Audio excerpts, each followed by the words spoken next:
Welcome back to Movies TV Mad. You can follow me on Twitter at Movies TV Mad. Smash the like button if you love me. Subscribe if you're new. Please have your say. And a very warm welcome to Thursday's edition, yes, Thursday's edition of the DC Universe Daily. So our main subjects today will be Joker Folie à Deux, Joker 2, wrapping up Principal Photography. It only seems like yesterday they started Principal Photography, and there was some great sights yesterday. Thousands of people congregating around where they were filming the final sequences for the film, and Lady Gaga and Joaquin Phoenix shaking the hands of some of those fans. It's amazing. I mean, what other DC or Marvel projects do you see this happening? It's amazing. This is the fucking film I'm most excited about when it comes to DC. And I also want to be very positive today, so that will be positive. And we're going to talk about the return of Stephen Amell, aka Oliver Queen, aka the Green Arrow, to Arrowverse as he returns for an episode in the final season of the Flash movie. To me, that's like, you know, Tony Stark returning to the MCU. It's huge. His show was the first show of Arrowverse, probably the best show. Well, at least the first two seasons were, but I don't think that show ever got as bad as the other shows, right? Although Black Lightning, I did enjoy all the seasons of that, to be honest. But before we get into all that, I want to talk briefly about Frank Grillo joining DC Universe. Yes, Frank Grillo has finally spoke out about joining DC Universe with James Gunn. Now, Frank originally played Crossbones on the MCU, and he was a great Crossbones, and he's been complaining that he wasn't used enough. In fact, he was swearing in the quote that I saw, so he's very, very angry and upset, and this is the reason, this is the motivation why he's joined DC Universe. Is that good?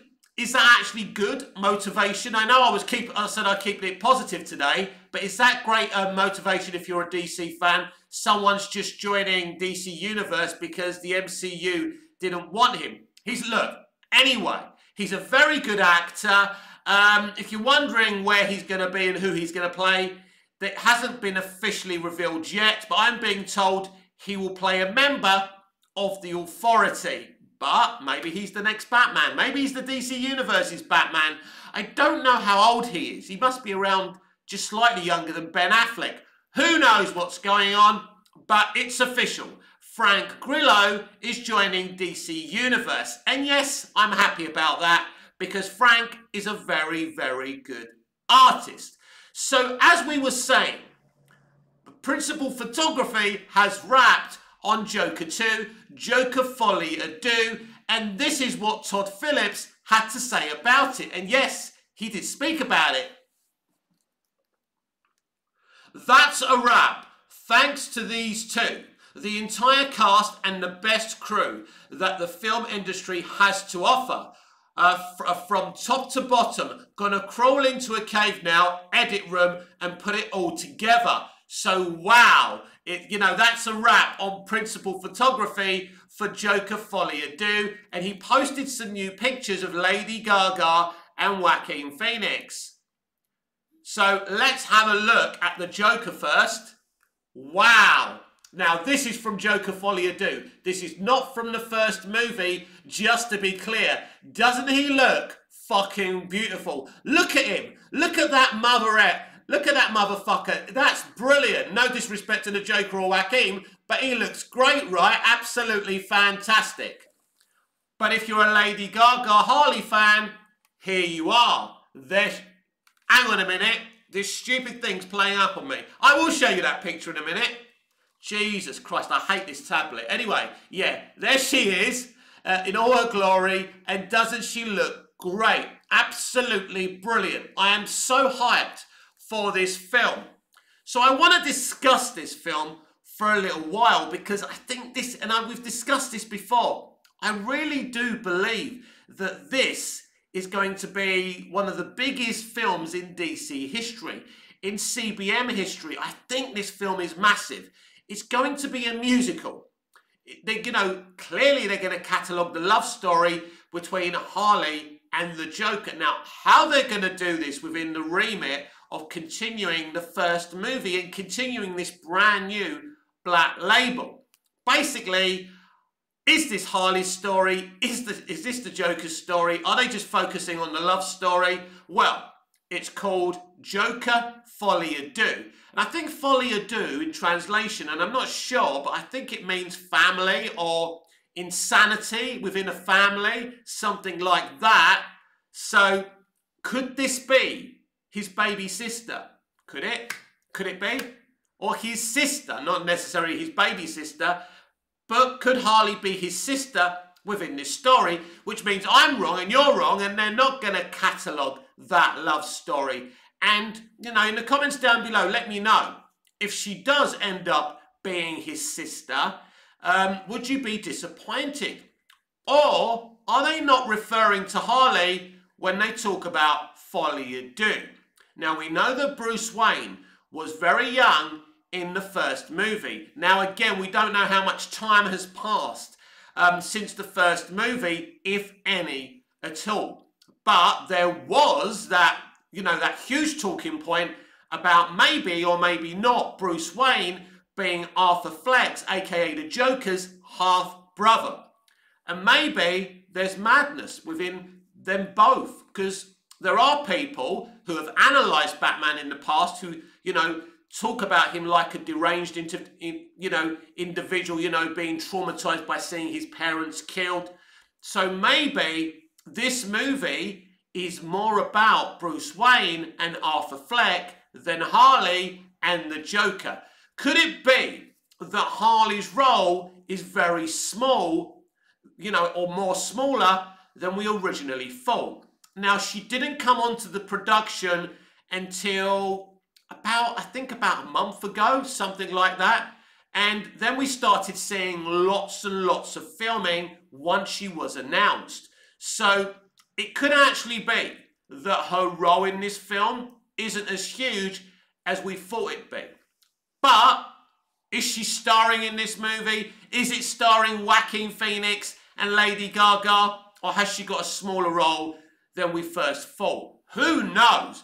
But I've always believed that Bruce Wayne will continue to play a role in this universe. Now, can I be 100% sure on that? No, absolutely not. But it makes sense for Todd Phillips to continue the themes from the first movie. I'm guessing there's not going to be a big time jump here. It's clear he's still in the asylum at the beginning of this movie, even though we know he kills his shrink at the end of the first movie and he starts running. It's clear he didn't escape. Or even if he did escape, he didn't get very far and he's back in Arkham. And so I think that's where he's going to be. We already know that Harley isn't a psychiatrist in this movie and she's an inmate. That's what we've been told anyway. Things can change, information can be mistakenly put out, but that's what it looks like. But I think this film isn't what it seems for sure, and that excites me. And the musical element is very, very interesting as well. Is it actually a full musical? Is it a mini musical? Is there just a couple of songs? I mean, if you shone a light in my eye and said, Mick, what do you think? I'd say to you, I don't think this is a proper musical.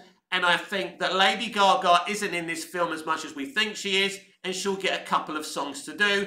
And I think the one on the stairs is the one to look out for. I think she'll do a duet with Joaquin, aka Arthur Fleck, aka the Joker as well. But yeah, so I don't think this film's a musical, but I do think there'll be a couple of numbers in this movie, a couple of songs, original songs from Lady Gaga in this movie.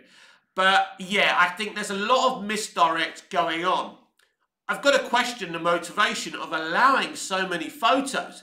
And to me, it's not a negative thing. It's free marketing, it's viral marketing. And we're over a year away from the release of this movie. So this is very, very smart, clever stuff as well. I think it's great. I think it's brilliant. And it's getting me really exciting.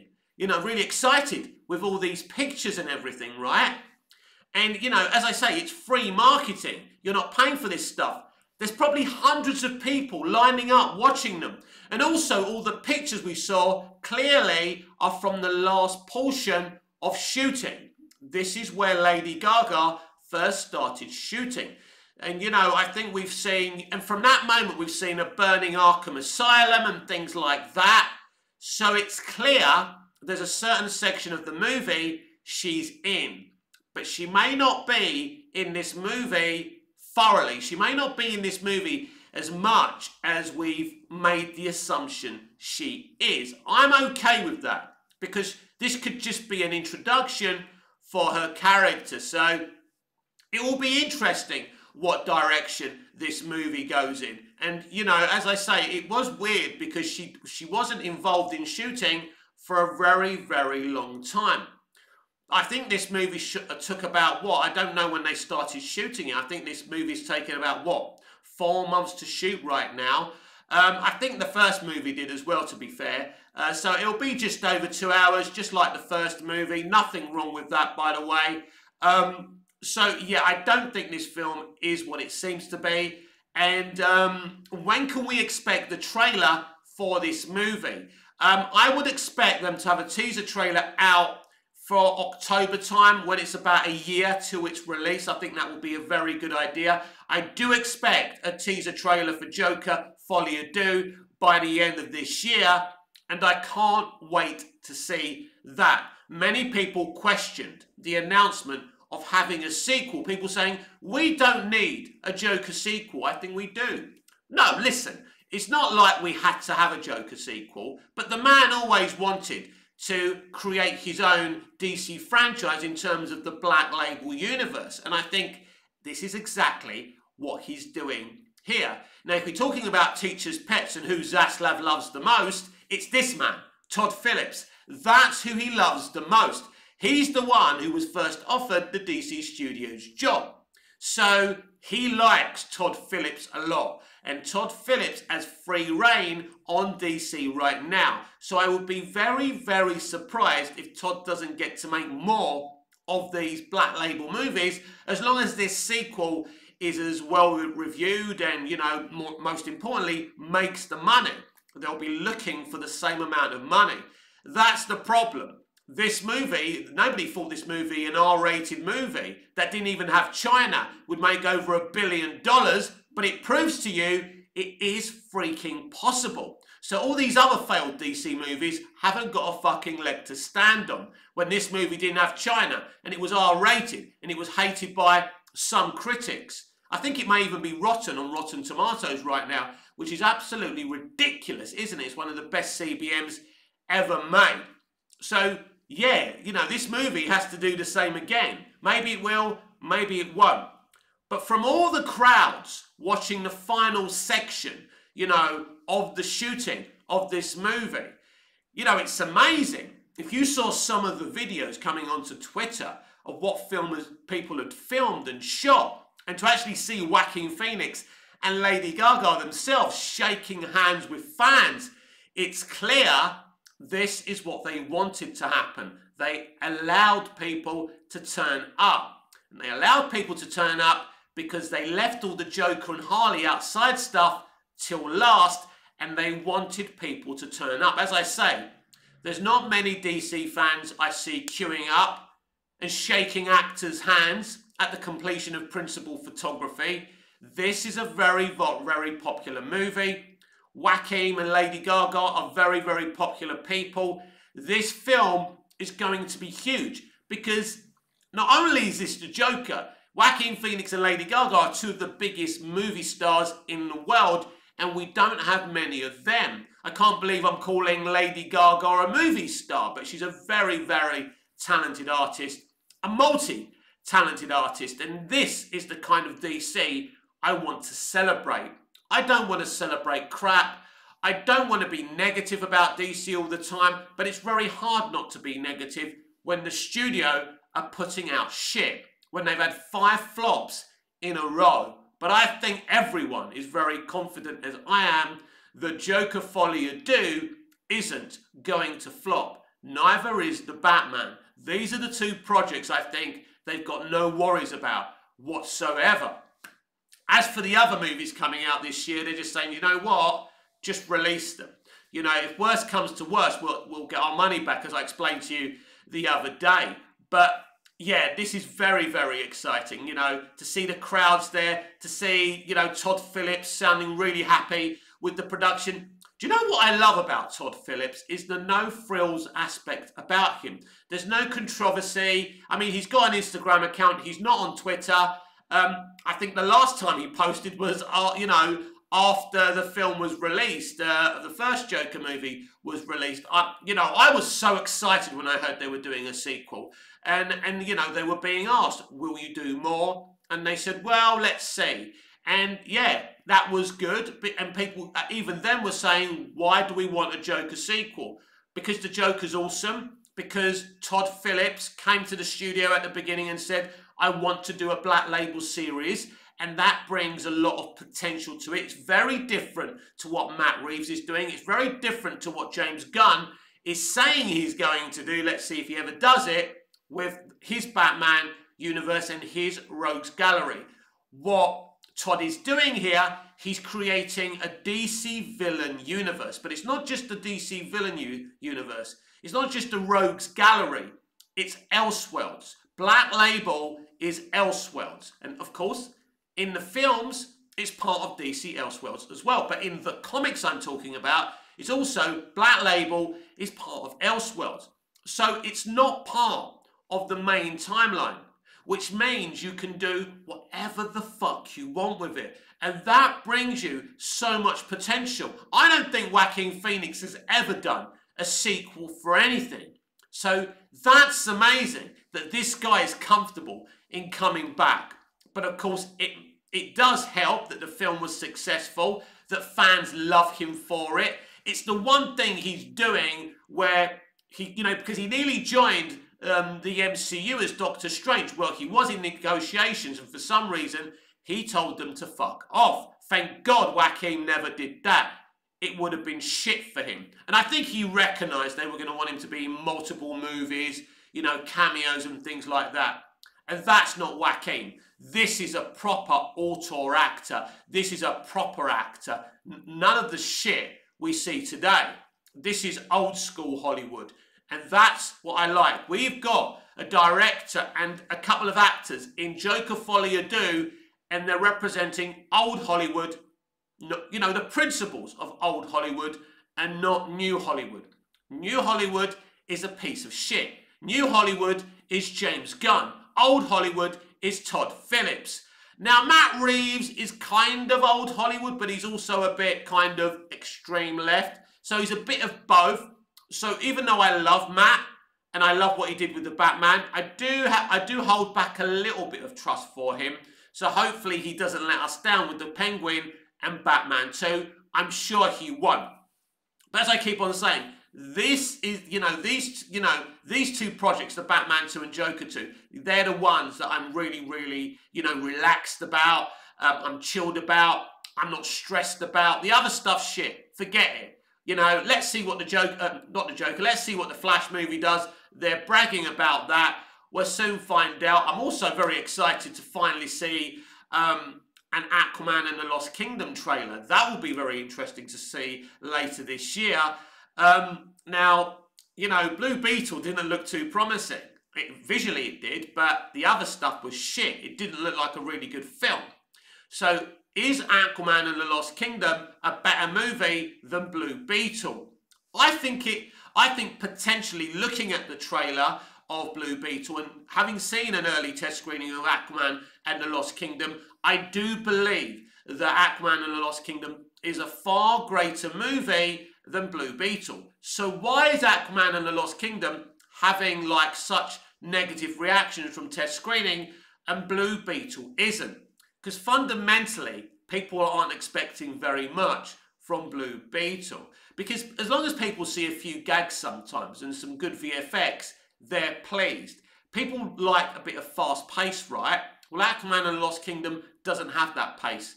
But we will see what happens. But in terms of Joker, for me, It's very, very exciting, and I'm so happy that Todd has completed principal photography, and the fans were there, and Todd and Joaquin and Lady Gaga all acknowledged those fans.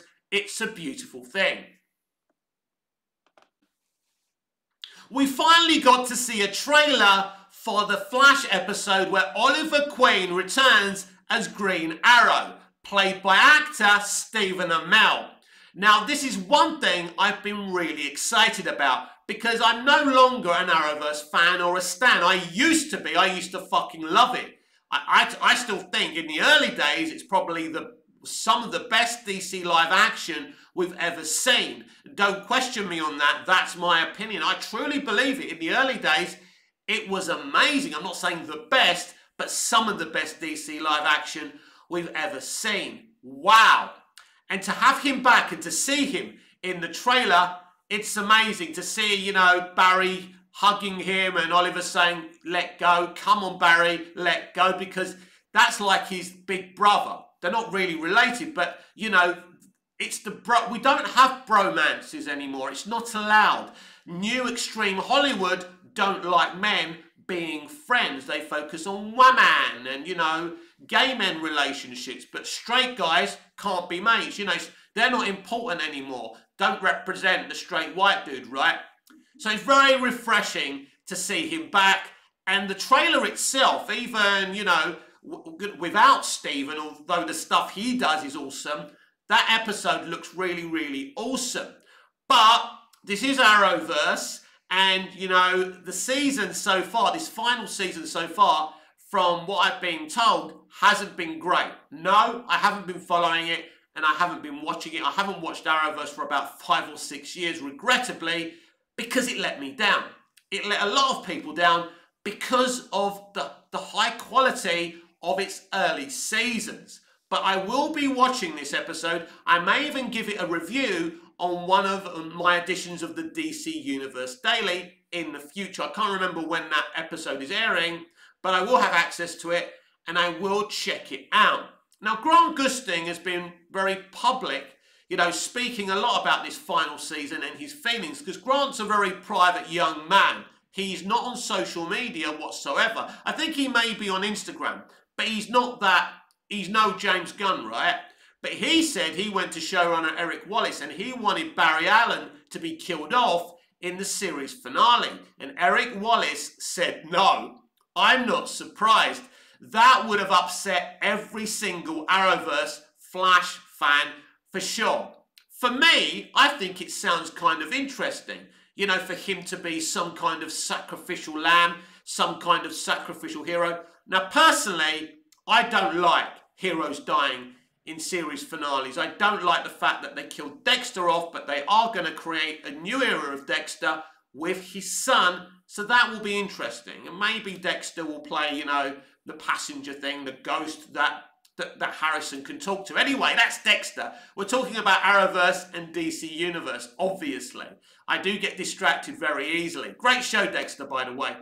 But I think, I mean, I don't really know what the thought process of Grant's is here and why he wants the character to be killed off. The problem is, if he's thinking if they kill him off, he doesn't ever have to play the character again, you couldn't be more wrong, my friend. Do you understand the history of your own Arrowverse? Nobody really dies on Arrowverse. It's an in-house fucking joke anyway. It would have been interesting. It would have been interesting to see if they did kill him off, how they would do it. But is he saying this as a misdirect so we don't realise that in fact he is getting killed off? Or even worse, that they're going to kill somebody else off like Iris at the end of the series finale. Very, very interesting how that ends, because not only is it a bookend for the Flash series of 9 seasons, this is really a whole bookend to the Arrowverse, because there is no Arrowverse anymore on the telly, and you can't really include Superman and Lois as, you know, as Arrowverse. Now, I know Greg Berlanti, who brought all this to TV from the Arrow series, is a producer on that show, and I think he even developed the pilot of Superman and Lois with Todd Helbing. But yeah, that's it really. It's over. So, yeah, I suppose it will be an interesting thing. The problem is, ever since they came back from COVID, things have changed in terms of the CW. You know, Zaslav came in and said, right, we're selling that shit. He hasn't made a profit in 20 years or whatever it was. I mean, the whole merger between CBS and WB never worked. The CW never worked. It should have remained the WB. I don't know why they decided to merge with CBS. It never worked, as far as I'm concerned. But yes, I personally think Stephen Amell's Oliver Queen's return is like, you know, Robert Downey Jr. returning to the MCU, or like Chris Evans returning to the MCU as Captain America. I think it's huge for fans of Arrowverse, and I'm sure lots of people who have gone away from that show, who have stopped watching Arrowverse as well, will come back to watch that episode. And as I said, I certainly will as well. Stephen Amell's a really, really solid actor. He's a big fan of wrestling, so he's doing a wrestling show. I think it's called Heels. I've never seen it. I have no intention of seeing it. But I do have a lot of time for Stephen Amell. He was a great Oliver Queen. He was a great Green Arrow. He did a really good job. And the writing for the show was top level in the first 2 seasons. So just to see him back is going to be very, very exciting. Now, for that, you like Felicity fans, I don't think she's going to be there. I was never a big fan of hers. I think the actress is okay. I think the character was originally okay before they decided to make it the Felicity show. And that's when Arrowverse started to get ruined, when they were making content for Tumblr. And, you know, that's the problem when you betray your audience, when you betray DC fans, because DC fans are not Tumblr fans, they're shippers. And the CW has always made content for shippers instead of DC fans. This is what happened in the latter seasons of Smallville as well. And they didn't ruin Smallville, but they diluted the show. And it wasn't as good as it was in the early years. And, you know, I've spoken about that on a great number of occasions. But I do think it's something to be positive about, that Stephen Amell is returning as Oliver Queen. I think it is very exciting for Arrow fans to see him return as well. I don't know if he's still playing the character that he was in Crisis on Infinite Earths, because he was playing some kind of Guardian character or some kind of Watcher or whatever he was doing. I forgot what the character was called. I don't know if he's now that character or if they're going into another universe. I think we see a clip of him actually suiting up and putting the arrows on and the leather on, the green leather on. So I don't exactly know what character he's playing, but I know he's from the multiverse. So this is not Oliver Queen from the main Arrowverse Earth, as far as I know. So it'll be interesting how they explain his return as well. So that's another piece of positive news for DC fans. And I do feel bad for my fellow DC fans and for myself that we're in this weird situation this year where we've got these movies coming out. I tried to rewatch, go and rewatch Shazam! Fury of the Gods again. And I think I had a less enjoyable time with it. It does feel very CW at times. I did like the whole idea of Billy Batson when he's Shazam, feeling like he's going to lose his family. He's scared that everyone's going to leave him. And I think it is kind of, you know, when he's having that conversation with Mary and she goes, just because I'm going to college, it doesn't mean I'm deserting you. Just because Freddie's doing this, it doesn't mean he's deserting you. And I think that was a very good scene. In fact, the best scenes in the movie were between Mary and, you know, Zachary Levi and, you know, his version of the character. So it's sad, really, with Shazam! Fury of the Gods. There are some good moments, but they do stray to the comedy and the ridiculous too much. And I actually think it's when they're not doing the superhero stuff that Shazam! Fury of the Gods is at its best. I think when you look at some of the superhero action, it doesn't look great. I personally don't like the flying. I don't think the VFX is as strong in places as it should have been. And I think this was another cheaply made movie. And for them, that's a relief because they won't be losing as much money as they could have done. This has been Thursday's edition of the DC Universe Daily with me, Mick, your host with the most. Just ask your girlfriends and your wife, please like, share, comment, subscribe, hit the notification bell so you never miss this beautiful perfection, and I'll see you again in the next video. Smash the like button if you love me, subscribe if you're new, and have your say. Until we see each other again, goodbye, au revoir, auf Wiedersehen.